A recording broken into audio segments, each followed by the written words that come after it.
Hello everyone. आज हम magnetic field unit की बात करेंगे।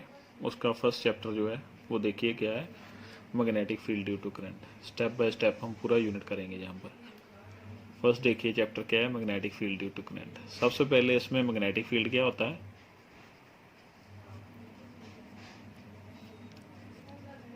मैग्नेटिक फील्ड देखिए क्या है, मैग्नेट के इर्द गिर्द स्पेस होगी जिसमें मैग्नेट की फोर्सेस एग्जिस्ट करेंगे। कोई और मैग्नेट आएगा तो उसे रिपेल भी कर सकता है और अट्रैक्ट भी कर सकता है।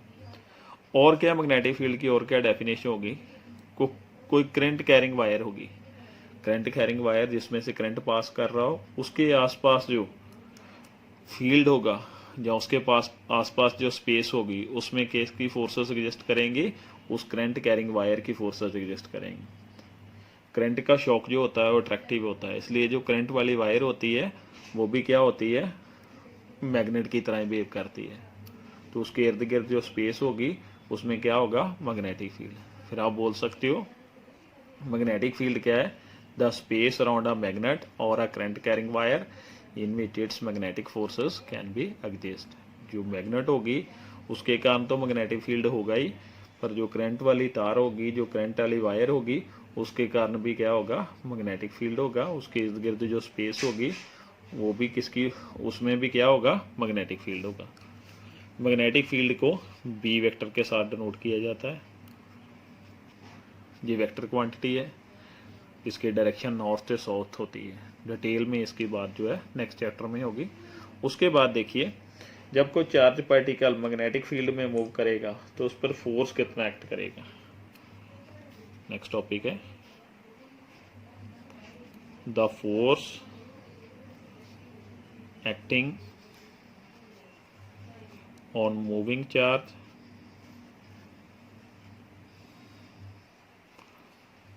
इनसाइड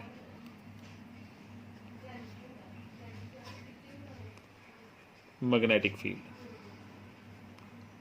जब कोई चार्ज पार्टिकल मैग्नेटिक फील्ड में मूव करेगा तो उस पर फोर्स कितना एक्ट करेगा। सबसे पहले देखिए इसका डायग्राम कैसे होगा।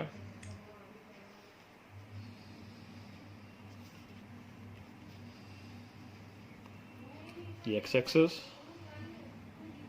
वाई एक्सिस और जेड एक्सिस किसी भी तरफ नोट कर सकते हो। एक्स एक्सिस इस तरफ आ गया, वाई इस तरफ भी लिख सकते हो और इस तरफ भी लिख सकते हो, इस तरफ जेड आ गया।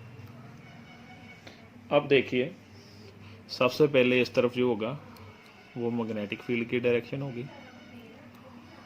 जो पार्टिकल होगा वो इस तरफ मूव करेगा, v वेलोसिटी के साथ मूव करेगा और मैग्नेटिक फील्ड के साथ कितना एंगल बनाएगा, थीटा एंगल बनाएगा। जब भी कोई लाइन थीटे एंगल पर होगी तो उसके दो कंपोनेंट हो जाएंगे। अलाउंग एक्स एक्सिस क्या आ जाएगा, v cos थीटा आ जाएगा और y की तरफ क्या आ जाएगा, v sin थीटा। जब भी कोई लाइन किसी एंगल पर होगी तो उसके दो कंपोनेंट हो जाएंगे। अलाउंग एक्स एक्सिस क्या आ गया, v cos थीटा और y की तरफ क्या आ गया, v sin थीटा। या इस तरह बोल सकते हो, जिस तरफ एंगल होगा उस तरफ क्या होगा, v cos थीटा आ जाए और इस तरफ साइन आ गया। और फोर्स इस तरफ अप्लाई होगी। देखो जो फोर्स की डायरेक्शन कैसे पता चलेगी इसमें, ये देखिए फ्लेमिंग्स लेफ्ट हैंड रूल क्या है। फ्लेमिंग्स लेफ्ट हैंड रूल में क्या होगा, तीनों फिंगर्स जो होगी एक दूसरे के परपेंडिकुलर होंगी। ठीक है, एक जैसे ये फिंगर है और एक ये, और थंब ऊपर की तरफ होगा, तीनों एक दूसरे के परपेंडिकुलर हो गए। जो फर्स्ट फिंगर है वो किसकी डायरेक्शन बताएगी, मैग्नेटिक फील्ड की डायरेक्शन बताएगी। और जो सेंटर वाली फिंगर होगी जो वो वेलोसिटी की डायरेक्शन बताएगी, वेलोसिटी ऑफ चार्ज पार्टिकल, और फोर्स इस तरफ आ जाएगा। तीनों फिंगर्स एक दूसरे के परपेंडिकुलर होंगी और फ्लेमिंग्स लेफ्ट हैंड रूल के अकॉर्डिंगली इसकी डायरेक्शन आएगी। फ्लेमिंग्स लेफ्ट हैंड रूल में देखिए जो फर्स्ट फिंगर होगी मैग्नेटिक फील्ड की तरफ और सेंटर वाली फिंगर किस तरफ होगी, वेलोसिटी की तरफ होगी। और थंब जो होगा वो किस तरफ होगा, ऊपर की तरफ होगा।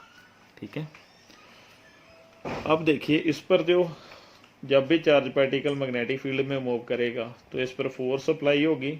वो जो फोर्स होगी वो डायरेक्टली प्रोपोर्शनल टू क्या हो जाएगी, क्यू के। जितना बड़ा चार्ज होगा उतनी ज़्यादा फोर्स होगी। और डायरेक्टली प्रोपोर्शनल टू क्या होगा, मैग्नेटिक फील्ड के डायरेक्टली प्रोपोर्शनल होगा। जितना ज़्यादा मैग्नेटिक फील्ड होगा उतनी ज़्यादा फोर्स होगी। फर्स्ट इक्वेशन में जितना ज़्यादा चार्ज होगा उतनी ज़्यादा फोर्स, चार्ज का साइज बड़ा होगा तो ज़्यादा फोर्स लगेगी। अगर मैग्नेटिक फील्ड बहुत ज़्यादा होगा तब भी फोर्स की वैल्यू क्या होगी, ज़्यादा अप्लाई होगी। और F डायरेक्टली प्रोपोर्शनल टू क्या होगा, V sine theta. V sine theta का मतलब क्या है, परपेंडिकुलर डायरेक्शन में, परपेंडिकुलर डायरेक्शन में चार्ज पार्टिकल पर सबसे ज़्यादा फोर्स अप्लाई होगी। डायरेक्टली का साइन का मतलब क्या होता है, फोर्स की वैल्यू जो है इनके बढ़ने से फोर्स की वैल्यू क्या बढ़ जाएगी। अब इन सभी को कंबाइन कर दिया जाएगा, इक्वेशन नंबर 1, इक्वेशन नंबर 2 और इक्वेशन नंबर 3 को कंबाइन कर देंगे तो ये बन जाएगा QVB साइन थीटा। जब भी डायरेक्टली से इक्वल टू के साइन में आएंगे तो कांस्टेंट लग जाएगा, कि कांस्टेंट लग गया, ये वैल्यू आ जाएगी इसकी। और के की वैल्यू देखिए, जो SI सिस्टम होगा के क्या है, कांस्टेंट। जो SI सिस्टम होगा उसमें के की वैल्यू क्या होगी, 1 होगी। जहाँ पे पुट कर देंगे और इसकी वैल्यू जो है वो क्या बन जाएगी, QVB साइन थीटा। जब भी कोई पार्टिकल मैग्नेटिक फील्ड में मूव करेगा तो उस पर फोर्स कितनी एक्ट करेगी, F equal to QVB sine theta. इसे वेक्टर फॉर्म में कैसे लिखेंगे, इन वेक्टर फॉर्म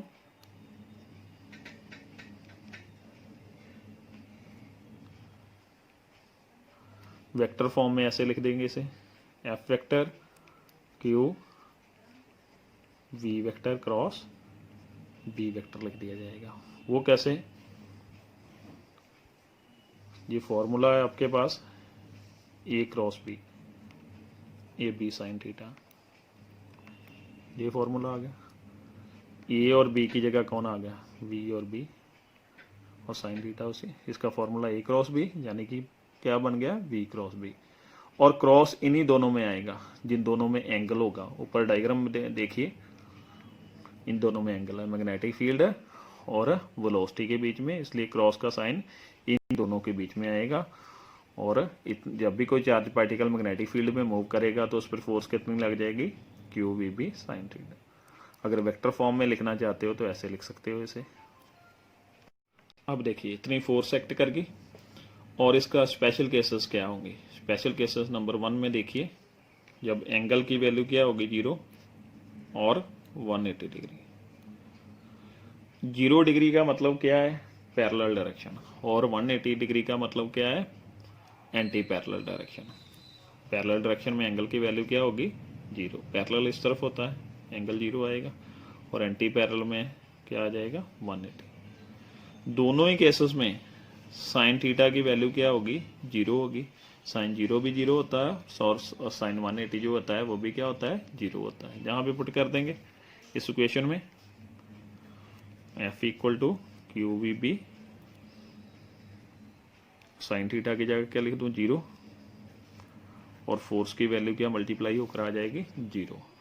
जब भी कोई चार्ज पार्टिकल मैग्नेटिक फील्ड में पैरेलल डायरेक्शन में मूव करेगा या एंटी पैरेलल डायरेक्शन में मूव करेगा तो उस पर फोर्स कितना एक्ट करेगा, 0 फोर्स जो है वो एक्ट कर जाएगा। सेकंड केस में देखिए नंबर 2, V इक्वल टू 0। अगर V की वैल्यू पुट करोगे 0, V का मतलब क्या है, चार्ज पार्टिकल मैग्नेटिक फील्ड में रेस्ट में है। जहाँ पे पुट करेंगे V की वैल्यू 0 पुट कर देंगे, V की वैल्यू जहाँ पे 0 आ गई, ये देखिए, और ये भी मल्टीप्लाई हो जाएगा सभी के साथ, और फोर्स की वैल्यू फिर से क्या आ जाएगी, 0। अगर कोई चार्ज पार्टिकल मैग्नेटिक फील्ड में रेस्ट में होगा तो उस पर कभी फोर्स नहीं अप्लाई होगा। फोर्स तभी अप्लाई होगा जब चार्ज पार्टिकल मैग्नेटिक फील्ड में मूव कर रहा हो। नंबर 3 देखिए, नंबर 3 में देखिए क्या है, जब एंगल की वैल्यू 90 डिग्री होगी। 90 डिग्री का मतलब परपेंडिकुलर डायरेक्शन हो गई, जहाँ पे 90 डिग्री पुट कर दूंगा इस इक्वेशन में, क्या बन जाएगी इक्वेशन, एंगल की जगह क्या आ जाएगा 90 डिग्री, साइन 90 की वैल्यू क्या होती है 1,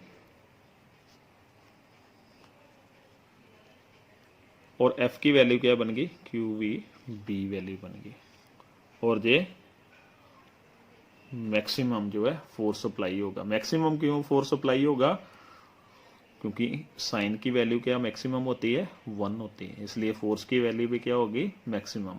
फिर हम ये बोल सकते हैं जब कोई चार्ज पार्टिकल मैग्नेटिक फील्ड में परपेंडिकुलर डायरेक्शन में मूव करेगा तो उस पर मैक्सिमम फोर्स जो है वो अप्लाई होगा। ये था आज का टॉपिक।